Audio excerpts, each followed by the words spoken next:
Unbox जिंदगी। अजीब सा इश्क हो गया था मुझे पारिजात की कहानियों से। मैगजीन स्टॉलों पर मैं अक्सर ढूंढा करता था, पन्ने उलटता पलटता। एक दो पत्रिकाएं तो मैंने सब्सक्राइब भी की हुई थी, जिसमें उसकी रचनाएं अधिकतर प्रकाशित होती रहती। जिंदगी की छोटी छोटी बातों को लेकर लिखी हुई घटनाएं सीधे दिल में उतर जाया करती। उनमें वर्णित घटनाएं लगता था मुझसे ही जुड़ी हुई हों, जैसे उसे मेरी पिछली या वर्तमान जिंदगी के बारे में सब कुछ पता हो। कहानियों कविताओं के माध्यम से वो उसकी सांसों में बसने लगी थी। किसी भी पत्रिका में उसका कोई पता फोटो भी नहीं दिया होता। एक दिन मैं पता करने के उद्देश्य से उसकी पत्रिका के कार्यालय पहुंच गया, शायद वहां उसका पता चले। वहां जब मालूम हुआ कि वो इसी शहर की रहने वाली है, तो मेरी खुशी का ठिकाना नहीं रहा।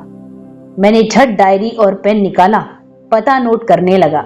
पारिजात दत्ता, A215 गुलमोहर रोड, स्वामी नगर, पंचशील, नई दिल्ली। मैंने डायरी जेब में रख ली थी। मन खुशी से झूम रहा था कि जल्दी ही मैं शायद उससे रूबरू होऊंगा। दूसरे दिन मैं सुबह तड़के उठा। सौभाग्य से मुझे रोड पर आते ही एक ऑटो मिल गया। लगभग आधे घंटे बाद मैं अपनी मंजिल पर खड़ा था। घड़ी देखा, सुबह के करीब 6:30 बज रहे थे। अभी बहुत जल्दी है, बेल बजाऊं या नहीं, मैं असमंजस में था। कुछ सोचते हुए मैं गुलमोहर और अमलताश के लाल पीले वृक्षों से घिरे पार्क की ओर मुड़ गया। थोड़ी देर घूमकर ही आता हूँ। मैं बड़े पार्क की घास पर तो कभी पेवमेंट पर चलने लगा। मार्च अप्रैल महीने की एक खुशनुमा सुबह थी। हल्की फुहार पड़ने के बाद बादलों के टुकड़े हवा में तैरने लगे थे। अमलताश और गुलमोहर के फूलों की भीनी भीनी खुशबू सारे वातावरण में रची बसी थी। मैं झुककर नीचे गिरे कुछ नहाए से तरोताजा फूल उठाकर हथेलियों पर रखने लगा था। उनको छूकर सूंघते टहलना अच्छा लग रहा था। पारिजात की कहानियों की नायक नायिका भी तो अक्सर यूं ही बाग बगीचों, फूलों, तितलियों, झरनों को छूते निहारते नजर आ जाते हैं। बनावटी दुनिया से कोसों दूर इसी जहां की खूबसूरती में मग्न जिंदगी को हर पल खुलकर जीते हैं। कितने सकारात्मक रहते हैं वे, हर बात में खुशी ढूंढ लेते हैं। वे किसी भी उम्र के हो, प्रकृति से उनका प्रेम तारतम्य देखते ही बनता है। सच, कितना सुकून, कितनी स्फूर्ति मिल रही है। नीचे हरी घास पर बिछे लाल पीले फूल, ऊपर फूलों से लदी शाखों के बीच से ये सफेद बादलों की टोली, उड़ता झांकता आसमान। घास पर चलते हुए उसे सुखद अनुभूति हो रही थी। आज कितने दिन बाद वह खुली हवा में किसी पार्क में प्रकृति के बीच टहल रहा था। प्राचीन इतिहास में एमफिल PhD कर रहा मकरंद प्राचीन पत्थरों इमारतों में माथापच्ची करते हुए कॉलेज में और अलग से ट्यूशन पढ़ाते हुए थक चुका था। शुक्र है, खोज के सिलसिले में ऊंची इमारतों वाले मुंबई शहर से दूर दिल्ली आने का अवसर मिला। उसने फिर एक ताजा गिरे गुलमोहर के चित्तीदार लाल फूल को उठाकर दांतों से हल्का सा दबाया। थोड़ी खटास का स्वाद मुंह में आने लगा। उसकी एक नायिका मालविका ने कैसे हंसते हुए नायक पलाश की आंखें बंद कर कैसे कैसे फूल एक के बाद एक चखने के लिए मुंह में रख दिए थे। जब वह स्वाद से सोचकर बतलाता कि कौन सा फूल है, गलत होने पर वह कैसे ताली बजा बजा कर बच्चों सी हंसती। उन फूलों में एक ये भी था, गुलमोहर, और उसकी कहानी बरसात की वैदेही को कैसे भूल सकता हूँ, जो हर बारिश में कागज न मिलता तो अपनी या नायक राजवीर की चप्पलें बहते पानी में डालकर बहता हुआ देखती। खुश होती हुई उसके साथ कुलांचे भरती हुई दूर निकल जाती। राजवीर उसके अल्हड़पन पर मुस्कुराता, पुकारता, गीली मिट्टी के सौंधी सुगंध में धंसते पैरों से उसके पीछे चलता जाता। मकरंद का मन भी करने लगा वह राजवीर की तरफ भागकर अपनी वैदेही पारिजात के पास पहुंच जाए और कहे ऐसी उन्मुक्त खुशी उसे भी दे दे, जहां कुछ बनावटी न हो, न कोई जबरदस्ती, न कोई बंदिश। अपने खाली समय में बस वो दीवाना वार पारिजात की कहानियां पढ़ता हुआ जाने कब वह पारिजात का ही दीवाना बन बैठा था। इतना सुहावना मौसम, पर कोई दिख नहीं रहा।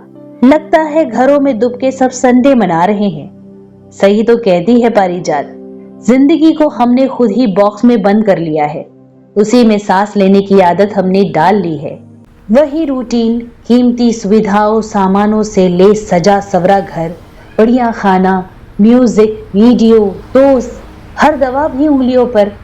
इन सबको मेंटेन करने के लिए अपनी रोबोटिक दिनचर्या में लिप्त बस हम सहज खुशी का स्वाद ही खो चुके हैं, जो प्रकृति में सर्वत्र सबके लिए बिखरा पड़ा है। उससे हमने खुद को खुद ही वंचित कर रखा है। मकरंद गुलमोहर के ऊंचे दरख्तों से आती कुहू कुहू की आवाज को ढूंढता आगे बढ़ रहा था। सहसा मोगरे की खुशबू लिए हवा के झोंके से उसका तन मन सुवासित हो उठा। आंखें आसमान से जमीन पर ठिठक गई। वह चलते हुए घने बड़े बड़े मोगरे की छाई बेल के पास आ गया था। कुहू की आवाज एक बार ऊपर से, एक बार नीचे से, उससे तेज फिर ऊपर से और तेज होती जा रही थी। उसने हैरानी से कोयल को ढूंढते दबे पांव झाड़ियों के पीछे झांका तो आश्चर्य हुआ। एक 55-60 वर्षीय महिला ऊपर बैठी कोयल से कंपटीशन लगाकर मजे ले रही थी। काफी सफेद हुए बाल, आंखों पर चश्मा, कुर्ता लेगिंग्स, एक्शन शूज पहने, झुरमुट के पीछे पड़ी बेंच पर रखा मोबाइल, रुमाल पर इकट्ठे किए कुछ लाल पीले सफेद फूल। एक झटके में यही देख पाया। उसे अपनी ओर यूं देखता वह अचकचा गया और झेप कर वह पीछे हो लिया। कौन हो बेटा, इतनी सुबह और यहाँ? फुर्सत कैसे मिली? वे ओट से बाहर निकलकर पूछते हुए मुस्कुराई। जी वो मैम, मैं सॉरी आपको डिस्टर्ब किया। पेड़ की असली कोयल मिली नहीं, पर नीचे की नकली ढूंढ ली। वो देखो, असली वहां से उड़ी। वे हंस पड़ी। कभी कोयल के साथ ये खेल खेला है? बहुत मजेदार है। उसे चुप देखकर वह फिर बोली, यहाँ के तो नहीं लगते हो, मतलब इस कॉलोनी के? जी, कहकर वह चुप हो गया था तो प्रश्नवाचक दृष्टि से महिला उसे देखने लगी। जी, दरअसल यहाँ मैं किसी से मिलने आया था, पर लगता है अभी काफी जल्दी है, सो टाइम पास के लिए इधर निकल आया। महिला ने कलाई पर बांधी अपनी घड़ी पर नजर डाली। वे बेंच पर फूलों का रुमाल खिसका एक ओर बैठ गई। बिखरे हुए रंग बिरंगे कागज समेटकर गोद में रख लिए और बेंच पर उसके लिए जगह बना दी। चाहो तो बैठ सकते हो। वे उन पेपर से कुछ बनाने लगी थी। जी, कहते हुए बैठ गया था। यहाँ पुरातत्व विभाग के संग्रहालय में कुछ काम था। मुंबई में प्राचीन इतिहास का प्रवक्ता हूँ, ट्यूशंस भी पढ़ा लेता हूँ, पीएचडी भी कर रहा हूँ। बिल्कुल फुर्सत ही नहीं मिलती ऐसे नेचर एंजॉय करने के लिए। अच्छा, शादी हो गई क्या? जी नहीं, माँ तो पीछे पड़ी रहती है, पर मैं नहीं चाहता। प्यार करते हो क्या किसी से? वे अपने प्रश्न पर शरारत से मुस्कुराईं। वे पेपर के रंगीन बोर्ड प्लेन बनाकर अलग रखती जा रही थी। जी, उसी से मिलने यहाँ आया हूँ। कोई नाम तो होगा उसका? जी, पारिजात दत्ता। महिला को झटका सा लगा। पारिजात दत्ता? कभी मिले हो पहले भी? जी नहीं, पहली बार मिलूंगा। WhatsApp, Facebook, chat? वे मुस्कुराई। नो मैडम, न फोन नंबर, न ईमेल आईडी, न कोई फोटो। बड़ी मुश्किल से पता मालूम किया। बिन देखे सुने प्यार? कमाल है। वे फिर मुस्कुराई। आप भी उसे जानती होंगी, लगभग हर पॉपुलर मैगजीन में उसकी बेहतरीन कहानियां छपती हैं। यही तो रहती हैं। उसने पता बता दिया था। नहीं, जानती तो नहीं, पर कॉलोनी की रेसिडेंट डायरेक्टरी में कहीं देखा जरूर है। बहुत अच्छा लिखती हैं, मानो मेरी जिंदगी को बहुत करीब से देखा हो। भावनाएं ऐसी जो मैंने महसूस की हो, विचार ऐसे जैसे मेरे दिल से निकले हो, जिनमें जिंदगी एकदम आईने के जैसे बिल्कुल साफ दिखने लगती हो, जो आंखों में चमक, मन में उमंग भर दे, जैसे जिंदगी स्वयं बंद पिटारा खोलकर बाहर आ गई हो, जैसे अल्हड़ सी सुंदर शरारती लड़की नहाने के बाद भी पानी में पैर डाले छप छप खेल रही हो। और इतने में आपको उससे प्यार हो गया कि आप मिलने चले आए कि शायद वो आपकी जिंदगी को भी अनबॉक्स कर दे। जी, ऐसी जीवंत जिंदगी जीने का कोई राज बता दे। हो सकता है वो आपकी कल्पना के विपरीत हो, न बहुत सुंदर हो, न आपकी उम्र की। बिना देखे दिल देने का इतना बड़ा फैसला कैसे ले लिया? हो ही नहीं सकता मैडम। उसकी सारी कहानियों में उसका बचपन ज्यादा दूर गया नहीं लगता। इतनी उमंग, इतना उत्साह, युवा हुए भी बहुत देर नहीं हुई होगी। मुझे पक्का यकीन है 25-30 साल के अंदर ही होगी। उसके पात्र अक्सर प्रचलित शब्दों की जगह ऐसे नए शब्द गढ़ लेते हैं कि आप सोच में पड़ जाते हैं। पहले अचंभित होते हैं, फिर हंसे बिना नहीं रह पाते। महिला के बात करने के अंदाज से अपनेपन में खुलता चला गया। मसलन जैसे जहां चार्जर आ गया, जल्दी उठो, फटाफट चार्ज करके आओ सचिन, ऑफिस नहीं जाना क्या? योर व्रत तोड़ इज रेडी। कहते हुए उसकी नायिका शिप्रा अपनी गीली हथेली पति सचिन के गालों पर लगा देती तो वह हड़बड़ाकर उठ बैठता। जाने कौन आ गया? उसे हड़बड़ाया देखकर वह खिलखिलाकर हंस पड़ती और जैसे मीठा सौंप देना यार, पता नहीं कहाँ रख दिया मैंने। उसका नायक जय अपने रूममेट से यूं ही कहता, उसे सोच में पड़ा देख वह मुस्कुराता मजे लेता, मतलब उसका टूथपेस्ट से होता। दोस्त कुछ देर बाद समझ पाता, क्या यार तू भी ना बस कमाल है। अब आप ही बताओ, ऐसी शरारत कोई उम्र दराज तो नहीं लिख सकता। और यदि उसने आपका प्यार ठुकरा दिया या वो आपके लायक ही ना हुई हो तो आपकी बॉक्स जिंदगी में ताला ही पड़ जाएगा। पक्का इलाज क्यों नहीं करते? उनके चेहरे पर मुस्कान थी। वे पेपर के बनाए रंग बिरंगे प्लेन व बोर्ड्स को और फूलों वाले रुमाल को एक पॉलिथीन में भरकर खड़ी हो गई। अब मुझे जाना होगा, बच्चे इंतजार में होंगे। उन्होंने पार्क के बगल से होते हुए रास्ते पर दूर बनी झुग्गियों की ओर इशारा किया। आपके बच्चे मैडम वहां? उसे आश्चर्य हुआ। देखना है तो आओ मेरे साथ। वे पार्क से निकलकर दूसरी ओर बगल वाली सड़क पर आ गए थे। ऊंचे झूमते किनारों के दरख्तों के बगल, गड्ढों के पानी में आसमां, बादलों, पेड़ों का प्रतिबिंब प्रकृति के सौंदर्य को और विस्तार रूप दे रहा था। उसकी एक नायिका वासु बचपन में इन पेड़ों, आसमान के गहरे प्रतिबिंब वाले पानी में पैर डालने में इतना रोती और डूबने के डर से पार नहीं कर पाती, तो उसका साथी नमन उसे बार बार पार करके खूब छेड़ता। डरपोक डरपोक। वह डर कर आंखें भींचे उसकी शर्ट कसकर भींच लेती और रोते रोते पार करती तो वह खूब हंसता। मुझे भी बचपन में इकट्ठे पानी में आसमान, उल्टे पेड़ों की गहराई देखकर बेहद डर लगता था। वैसे ही रोता था मैं भी। वह हंसने लगा था। अच्छा, वे भी हंसने लगी। बहुत खूब, अब तो नहीं लगता। उन्होंने मकरंद का हाथ पकड़कर पानी भरे बड़े गड्ढे को कूदकर सड़क पार कर ली थी। अरे रे, संभल कर मैडम, यूं जंप मारने का अपना ही मजा है। दोनों मुस्कुरा उठे। कुछ दूर गड्ढे मिलकर नाले की शक्ल में कलकल के साथ बह रहे थे। साथ ही छोटे बच्चों का शोर सुनाई देने लगा। उन्होंने महिला को दूर से ही देख लिया, भागकर पास आए। महिला खुश होकर बच्चों को नाव जहाज बांटने लगी।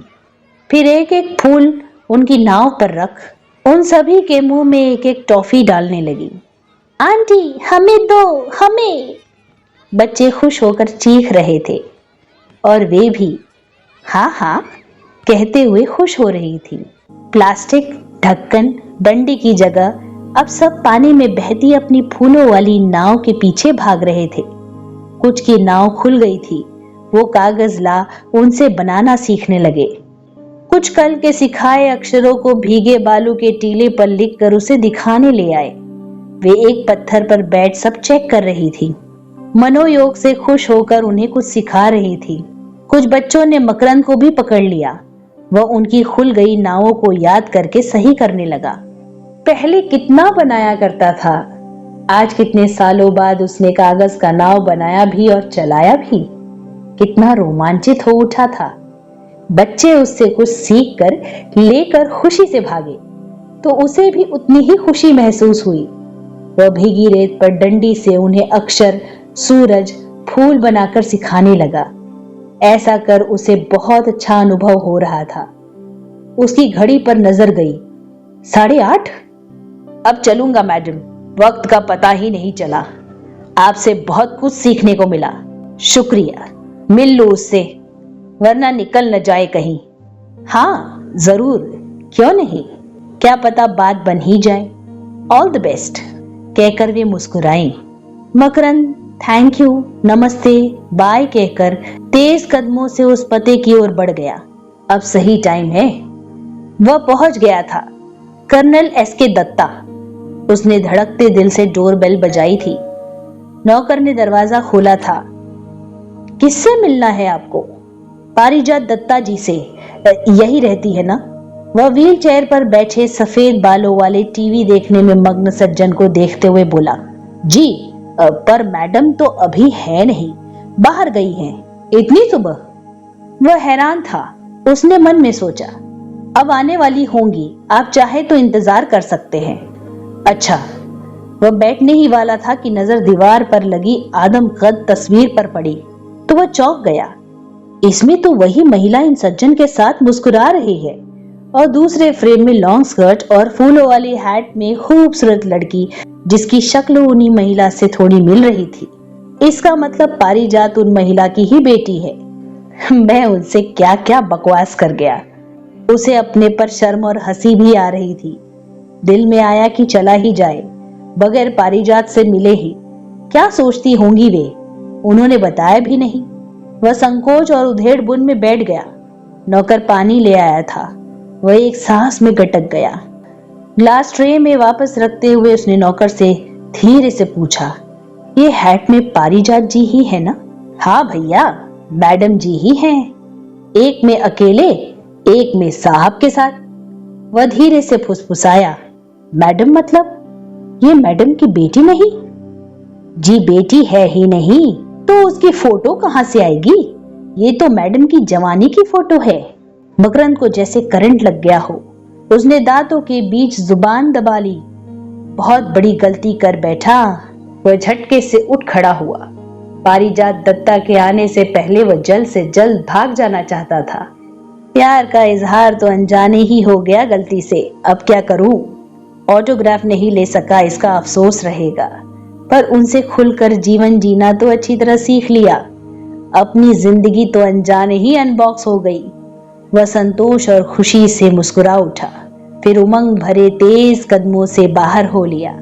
नौकर हैरानी से पूछ रहा था, क्या हुआ भैया, मैडम से मिलना नहीं?